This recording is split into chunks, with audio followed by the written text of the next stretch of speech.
6 बहन भाई हैं, 6 के 6 को पढ़ाने लिखाने का काम किया।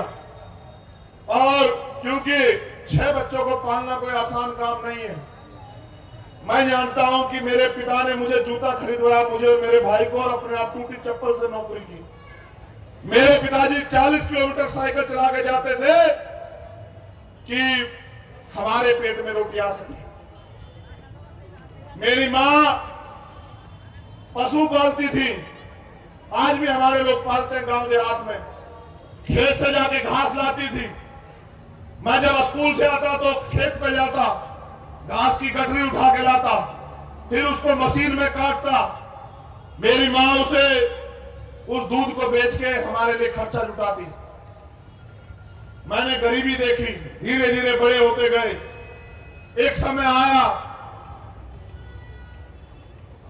मेरे पिताजी ने मुझसे कहा कि तुम्हें पढ़ने के लिए विदेश जाना है, तुमने अब वकालत कर ली है। वकालत से जुड़ा भी उनका किस्सा है। उन्होंने केस लड़ा एक, और 15 साल केस लड़ने के बाद जज साहब ने कहा कि फैसला कर लो मास्टर जी। तो उन्होंने कहा जी फैसला करा दो साहब। तो उन्होंने कहा 5,000 रुपए में फैसला कर लो। मेरे पिताजी के 25,000 रुपए किसी को उधार थे, वो बेईमान हो गया। तो मेरे पिताजी ने कहा जज साहब मैं तो इससे ज्यादा पैसे तारीखों में लगा बैठा हूं। तो उन्होंने रोते हुए जज साहब से कहा कि यहां अदालतों में न्याय नहीं होता है, यहां न्याय जज बदलता है, तारीख बदलती है, हमारे जैसे लोग चप्पल घिसते रहते हैं। मैंने अपने बच्चों का हिस्सा काट के इसको उधार दिया था पूरे समय में। तो मेरे पिताजी ने मुझसे कहा कि तुम्हें जज बनना, तुम्हें न्याय करना है, न्याय। इसलिए मैंने लॉ की। फिर मेरे पिताजी ने कहा कि तुम्हें पढ़ने के लिए विदेश जाना है, क्योंकि बाबा साहब विदेश में पढ़ने गए, तुम्हें LLM और आगे की पढ़ाई। उस समय यहां पर साइबर क्राइम का बड़ा वो चल रहा था, वकील नहीं थे। तो मेरे भैया विदेश में रहते हैं, उन्होंने ताऊजी के बेटे, उन्होंने कहा उनसे कि मैं बात कर रहा हूं, तुम्हें जाना विदेश पढ़ने के लिए, और फिर तुम्हारी इच्छा हो तो चाहे वहीं रह जाना और चाहे यहां आ जाना, क्योंकि मैं चाहता हूं कि हमारे लोग जुडिशरी में जाए और न्याय करें, क्योंकि हमारे लोगों को न्याय नहीं मिलता। मेरी बात पर गौर करना, ये कहानी आपकी भी हो सकती है। अचानक से मेरे पिताजी बीमार हुए। तो डॉक्टर ने कहा उनको कैंसर। मैं उनको लेके दिल्ली के सबसे बड़े अस्पताल एम्स गया, और 2 दिन तक मेरे पिताजी फर्श पे लेटे रहे, क्योंकि वहां स्ट्रेचर की व्यवस्था भी नहीं थी। जिस आदमी को मैंने अपना, जो मेरा हीरो था, जिसको कभी मैंने झुकते नहीं देखा, जिसके आगे अगर मैंने कोई मांग कर दी तो उसने कहां से पूरी की मुझे नहीं किया, मुझे नहीं पता, उन्होंने पूरी की। उस आदमी को मैंने पल पल मरते देखा। और फिर एक दिन आया 11 जनवरी 2013 का,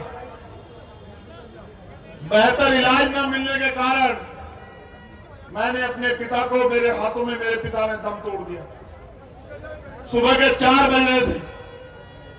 इस बीच कोई ऐसा दिन नहीं बीता अस्पताल में उन्होंने मुझसे ना कहा हो कि हर कोई अपने लिए जीना चाहता है, कोई बाबा साहब के मूवमेंट को आगे नहीं बढ़ाना चाहता, कोई मान्यवर काशीराम साहब के अधूरे सपने को पूरा नहीं करना चाहता। चंद्रशेखर मुझसे बार बार कहते, मुझे पता है शायद तुम भी विदेश चले जाओगे, अपने परिवार में शामिल हो जाओगे, लेकिन पता नहीं बाबा साहब का सपना कब पूरा होगा।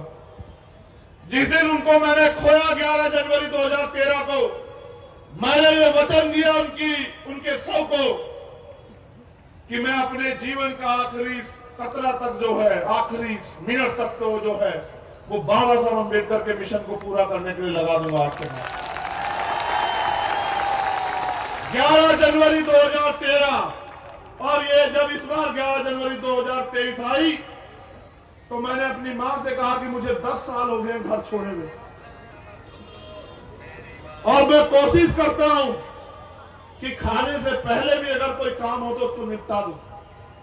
लेकिन सम्मानित साथियों, जैसा मैंने आपको बताया इस 10 साल में मैंने हजारों लड़ाई लड़ी होंगी और मेरे साथ मेरी ताकत के रूप में भीम आर्मी के एक एक कार्यकर्ता ने, चाहे वो पूरे देश में कहीं हो, उन्होंने वो जमीनी लड़ाई लड़के दिखाया जिन युवाओं को ये कहा जाता था कि युवा नासमझ होते हैं, युवाओं में लड़कपन होता, युवा जिम्मेदार नहीं होते। उन युवाओं ने वो करके दिखाया जिसकी बदौलत आज चंद्रशेखर आजाद इस मंच पे बैठा। ये उनकी देन है, वरना जहां से मैं निकल के आया, आगरा के भीम नगरी के मंच पे मुख्य अतिथि होना मेरे जैसे गरीब के बेटे के लिए कोई मामूली बात नहीं है। ये समाज का मंच है। तो इन सब के बाद